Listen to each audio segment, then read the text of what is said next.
educar sem repetir ciclos antigos. Este é o tema da nossa segunda aula. Seja muito bem-vinda aqui. Mães Proféticas. Na aula anterior, nós descobrimos que muitas das nossas reações como mães não começaram na maternidade. Elas começaram na nossa própria infância. E que Deus deseja restaurar a menina que existe dentro de cada uma de nós. Mas hoje eu quero falar sobre algo que muda completamente a forma como nós vamos educar os nossos filhos. Eu quero falar de ciclos familiares. Talvez você tenha crescido ouvindo frases do tipo: "Ah, menina, engole o choro. Na minha casa quem manda sou eu. Ah, mas você só aprende apanhando, né?" Ou talvez tenha vivido exatamente o contrário. Você teve pais ou cuidadores distantes, ausentes, que nunca conversavam, que nunca abraçavam, que não demonstravam nenhum tipo de carinho. A verdade é que existem famílias, né, que são marcadas pela violência e existem famílias marcadas pela negligência. Embora pareçam diferentes, ambas deixam marcas profundas no coração de uma criança. E quando nos tornamos mães, a gente acaba fazendo aquela promessa silenciosa: eu nunca vou fazer isso com os meus filhos. Mas o problema é que, diante do cansaço, da correria, das emoções intensas, muitas vezes percebemos que estamos repetindo exatamente aquilo que mais criticávamos. Não porque somos más mães, mas porque ninguém nos ensinou outra forma de educar.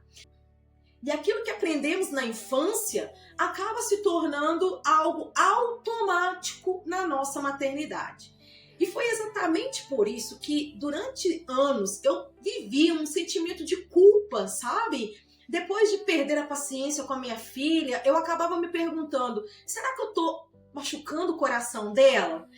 E aí talvez você também já tenha sentido isso em algum momento aí da sua vida. E eu quero te dizer uma coisa muito importante: a culpa não transforma ninguém. Ela apenas nos prende ao passado. O que realmente transforma é o conhecimento aliado à prática. E foi nesse caminho que eu conheci a disciplina positiva. E a primeira coisa que ela me ensinou foi uma verdade, sim, libertadora, sabe? Que é possível, sim, educar com firmeza, porém sem violência. E é possível, sim, estabelecer limites sem humilhar a criança. É possível corrigir sem quebrar o coração da minha filha. E a disciplina positiva, ela não significa deixar a criança fazer tudo o que ela quer. Também não significa ausência de limites. Pelo contrário, ela nos ensina a unir duas coisas que a criança precisa muito durante a sua infância. Ela precisa de firmeza e ela precisa de conexão. Porque uma criança aprende muito mais quando ela se sente segura e respeitada. Mas foi aí que eu descobri também um outro detalhe que mudou também a minha maneira de educar.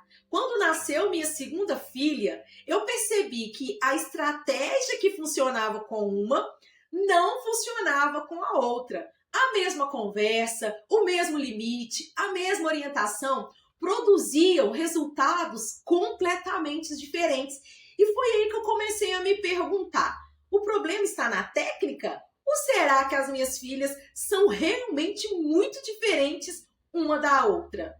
E a resposta era simples: elas são sim muito diferentes, porque Deus criou cada criança com uma personalidade única e especial. E é aqui que entram então os temperamentos. Compreender o temperamento de uma criança não significa colocar rótulos nela, ok? Significa aprender a respeitar a forma única que Deus a criou. E algumas crianças demonstram muito o que sentem. Algumas crianças guardam tudo para si. Outras crianças precisam conversar. Outras crianças precisam de tempo para processar informações. Algumas enfrentam desafios, outras evitam conflitos.